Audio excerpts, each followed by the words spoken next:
think I'll cross and take my mans out, just kill yourself. In the trenches, 40 on my hip, I had to fix my... New merch out right now. Go shop at FlissTwins.com, bro. Let's get it. In 2009, a reporter asked Peter Crouch what he would be if he wasn't a footballer. His answer was... Oh no, boy. Oh no. Is he talking to the alarm? That's how tall he is? What he would be if he wasn't a footballer. He talking to alarms? He interviewing alarms? Well, so, what type of smokes do you alarm to? Like what? What is your craziest experience? What happened? Why do we I thought he was done. Virtue. And as he would say later on, there are players who are destined for that kind of success.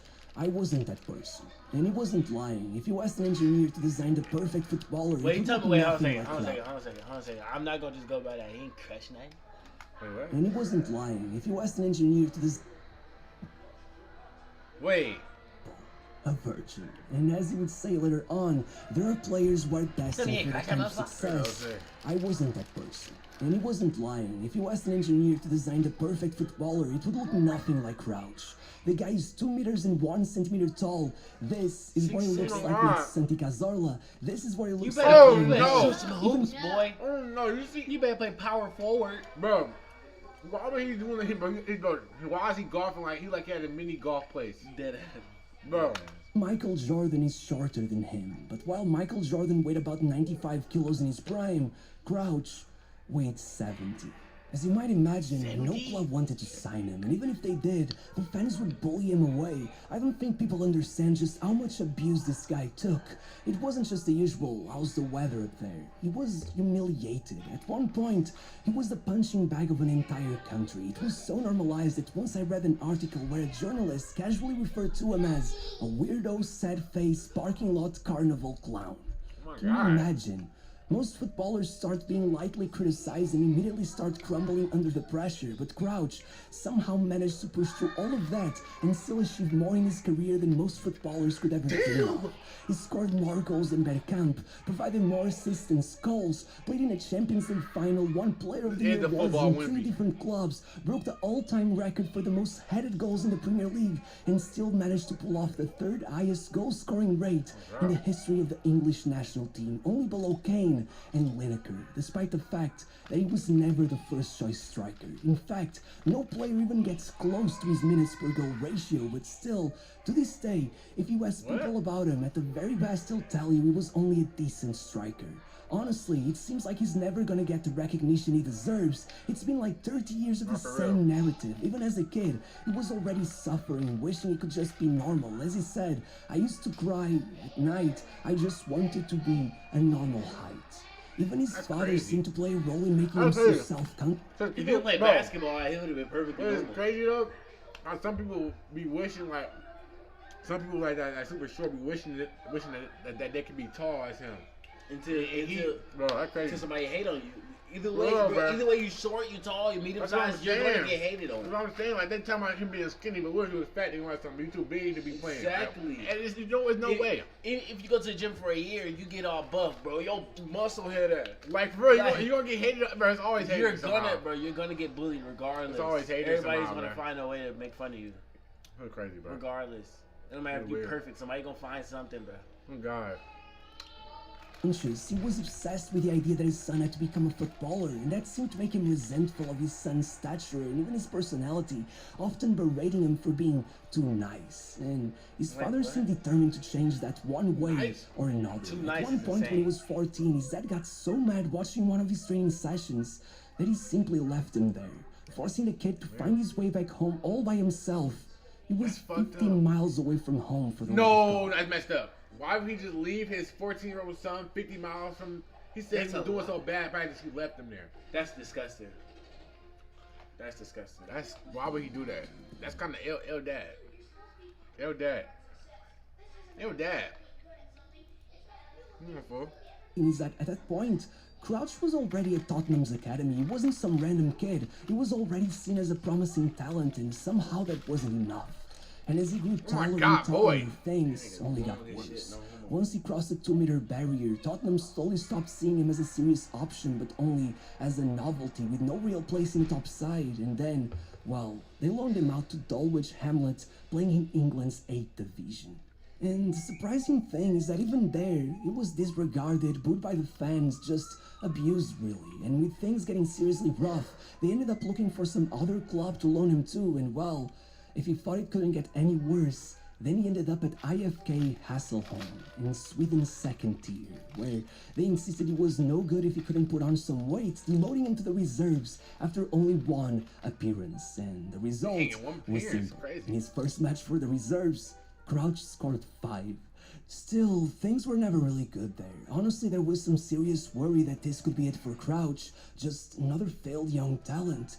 But luckily, someone at QPR heard about him, and seeing that Tottenham were willing to sell him off for peanuts, they asked him about it, and the deal was closed for a fee of only £60,000. However, the moment he stepped onto the pitch for the first time at QPR, it became clear that things wouldn't be any easier. He could literally hear the crowd laughing at him. It felt like he was the main attraction at the Loftus Road freak show. And his performances suffered. As his father said, he was a giant, but he was so scared that he hid on the pitch. You could see him shrink the moment he stepped inside. It seemed like, once again, Crouch was doomed from the start, but this time, something changed. In his own words, Crouch realized that when you look the way I look, if you want to survive, you gotta play better than everyone else. And so, he did. Pulling off 12 goals by the end of the season, being named the club's player of the year, and becoming the one glimmer of hope as his team went down to the 3rd tier, even earning himself a move to Portsmouth. Okay, bro, like, dang, like, just climb the fence then. Like, why did he just climb the fence, having all hood taxes? Like, get recognized then. Come on, like, we know you can hop a fence, boy. Why is the dude trying to jump? His team went down to the 3rd tier. Come on, dog. Come on. For £1.5 million, which, if I may say, is a lot more than 60,000. Regardless, it was thanks to this move that Crouch met the man that would change his life forever, Harry Redknapp. Unlike the rest, Redknapp did truly give him a chance, and soon, as he said, he realized he had good control, was very, very skillful, and his touch was fantastic. Finally, someone had been able to see past his physical appearance, and Crouch flourished. By March, he was already on 19 goals, and since back in 2002 the transfer window system hadn't yet been put in place, Aston Villa put £5 million on the table and snatched him up midway through the season, making him their record signing at the time. And funnily enough, he would still be named Portsmouth's player of the season. Hey, when you're good, you're good. Regardless, now finally playing in the top tier, the pressure was worse than ever, and with Crouch earning the title of tallest player in Premier League history, well, the hazing got rough. Once he started his first full season with the club, he seemed to be struggling more and more over time, and by the end, not only had he been afforded only 582 minutes on the pitch, but he had gone a full season without scoring a goal. It was disastrous. At this point, it was a matter of deciding between sitting out his contract on the bench or going back to the championship trying to reignite his career, but even though Crouch went with a second option, taking a 6-month loan move to Norwich, even there, the results were lukewarm. Not awful, but nowhere near where he was 2 years before. And so, by the end of the season, he would be moving to Southampton for £2.5 million. His market value had been cut in half, and at 24 years of age, Southampton were already his 7th club, but at least he had secured the chance to play in the Premier League for 1 more year. Now, he just had to make sure not to waste it. But unfortunately, by mid-December, Crouch had made only 9 appearances for Southampton and had only scored 1 goal. Thankfully, it wasn't just Crouch. The entire club had been struggling. They were literally 2 points off the bottom of the table. And then, almost as a miracle, the manager was sacked and in came none other than Harry Redknapp. Upon arriving, Redknapp wasted no time. His first question was literally, why the hell isn't Crouch playing? And what else can I say? Seeing the manager put his trust in him like that changed everything. On his first game in charge, Crouch scored. On his second, he scored again. A few weeks later, he went on a 4-match goal-scoring streak, all culminating with an historic goal that allowed Southampton to beat Liverpool, leading Benitez to repeatedly praise Crouch in the post-match interview.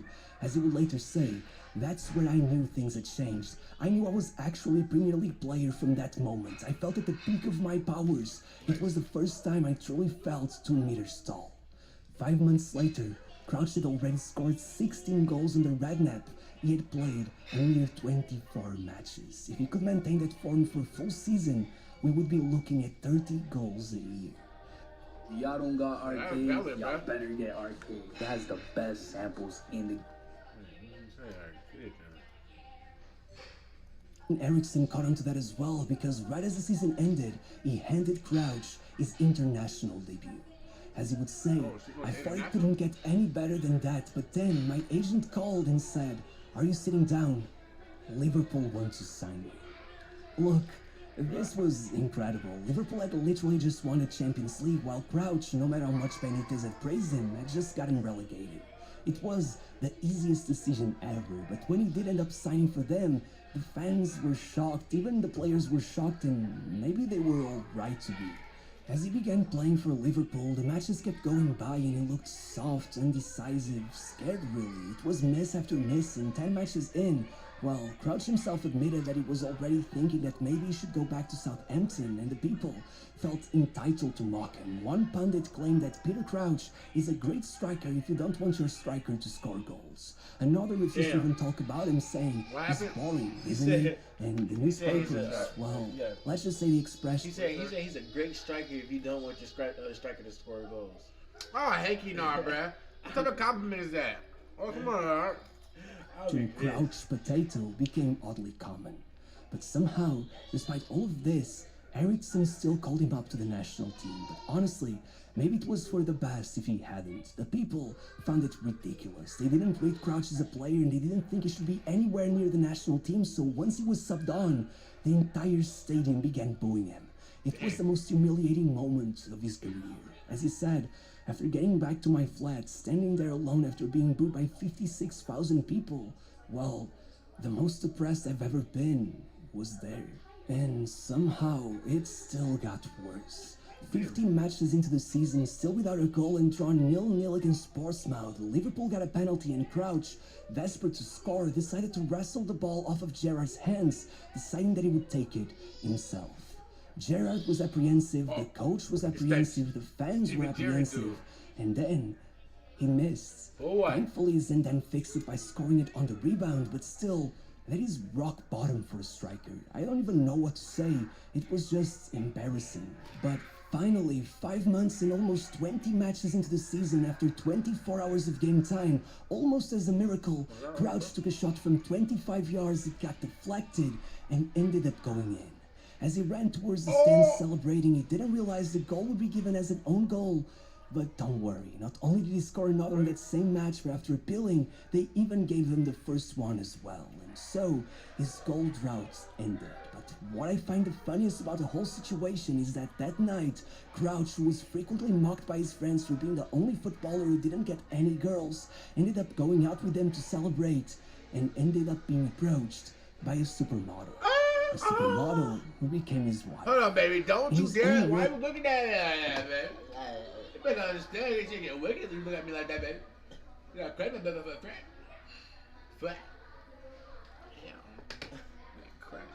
After meeting her, I got this new confidence where I was like, I can play. And Oh, then you got confidence he really after that? could. Sees 2 the games highs. later, he pulled off a brace in the Club World Cup semi-finals. Then he went 3 consecutive matches scoring, including a brace in the Merseyside derby. A month later, playing he for a scored hoe against now, see? rivals Man United, and 5 more goals before the end of the season, as well as 6 assists, with one of them coming in the FA Cup final. And suddenly, it was like he had made up for all of his wrongdoings. As he said, the worst time sort of became the best time of my life. Suddenly, it seemed like he had won over the Liverpool fans. All that was left was to win over the national team fans as well. So the ugly duckling of the golden generation did just that by simply becoming the first player to score 10 goals for England in a single calendar year since the 1920s, including a goal in the World Cup, where he performed the iconic robot dance for the first time, endearing himself to the England fans like never before. However, the best was yet to come. In my opinion, 2006-2007 was not only Crouch's best ever season, but a massively underrated one. Not only did he score the winning goal in the Community Shield, but despite barely ever getting to play the full 90 that year, Crouch closed out the season with 27 goal contributions in 2,500 minutes of playing time. That's about one contribution every 19 minutes. Truly world-class numbers. And if you take into consideration where the goals were scored, it becomes even more impressive because Crouch was great in the Premier League. That perfect hat-trick against Arsenal was incredible. But in the Champions League, it was something else. He got to play a full match only 3 times over the entire tournament and still came out as the second highest goal scorer. Right in the playoffs, he made sure to score the winning goal, otherwise Liverpool would not even have been in the competition. Then he opened the tournament with a brace in a 3-2 win over Galatasaray, scoring a bicycle kick to win the game, then getting the only goal in the second match as well, before closing out the group stage with a goal versus PSV. Unfortunately, Danny broke his nose and ended up only being afforded 2 minutes against Barcelona, despite the fact that Puyol had named him as the player he feared the most in Liverpool's squad. Regardless, in the quarterfinals he came back with 2 goals, but in the semi-finals he finally went blank. Though to be fair, the match was described as one with lots of drama but few highlights, so, you know, it's not like anyone was scoring much. And well, in the final, for some reason he ended up strangely getting dropped for Dear Kites, so you can't really blame him for the loss. In fact, I gotta tell you a funny story about that. Only a few days before the final, Benitez decided the team needed some bonding time, so he took them go-karting, which was all fun until Crouch realized that his brakes had stopped working just as he entered the pits, where the entire team was Wait, he able to fit in the go-kart for? There must have been a big ass go kart. That he had to get a custom one. There's no way. Had to get a regular car. Like, I know his knee was a bit dangerous to his face. Had to. It had to be, bruh. It had to be. 6'7" on go-kart is crazy. Whether you need it or not. I ain't gonna lie, like, bro, I don't know if he gonna have fun doing it. You gotta say you got 5 phones to watch the stream I on? slammed the brakes, gone. That's No crazy. brakes. It was literally Alonso or Kites. So I thought to myself, who do we need the most? And I went straight towards Kites. I didn't know what to do, but he sort of spread his legs and I went through the middle. So yeah, he really tried his hardest to beat Kite to the starting 11. Actually, staying on the topic of struggling for a place in the starting 11, the next season it would get much worse. Fernando Torres would arrive, and I think we all know what that meant. Even with Crouch maintaining an incredible goal-scoring rate, there was only place for one striker in the team, so he left. But while everyone expected him to join another of Europe's top clubs, he ended up instead joining Redknapp once more, as the two dreamt of leading Portsmouth to European glory, with the club having somehow managed to qualify for the UEFA Cup. In fact, at 14 million euros, not only was Crouch a record signing back then, he still is to this very day, which is crazy. Regardless, despite the fact that Crouch once again scored a brace in the playoffs to save the club from missing out on the competition entirely, 2 months into the season, Redknapp shockingly left for Tottenham and the team was left to fend for itself, somehow still managing to secure a draw against AC Milan, only managing to secure their only win of the tournament thanks to another brace by Crouch in the last match versus Heerenveen. Regardless, after that was done, their big money spending over the last few years began catching up to them. Portsmouth were forced to sell Crouch, and to the surprise of no one at this point, he followed Redknapp once more, joining Tottenham. And well, the same trend continued. Even if his form dropped slightly, Crouch kept scoring, especially when it mattered the most, scoring in the second to last match day of the season against Man City to put Tottenham in the Champions League for the first time since 1962. Only to then lose the first leg of the playoffs against Young Boys, forcing Crouch to once again save his team at the last minute with a hat-trick in the second leg. He going crazy then now. scoring or assisting against every team he faced up till the quarterfinals, including the likes of Inter, AC Milan and Werder Bremen, only allowing Tottenham to be knocked out after being sent off 15 minutes into their match with Real Madrid, which was just painful to watch.